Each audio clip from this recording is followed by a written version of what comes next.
Mix ભાજીના thepla અને લસણની ચટણી બનાવવાની રીત.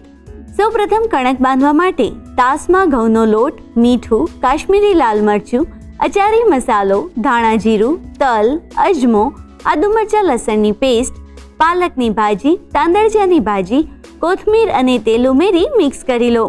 પછી તેમાં પાણી ઉમેરતા જઈ સરસ કણક બાંધી તેલ વડે કેળવી લો.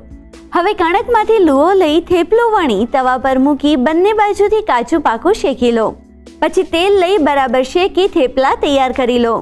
હવે લસણની ચટણી બનાવવા માટે એક પેનમાં તેલ ગરમ કરી જીરું, લસણ અને ટામેટું ઉમેરી સાંતળી લો.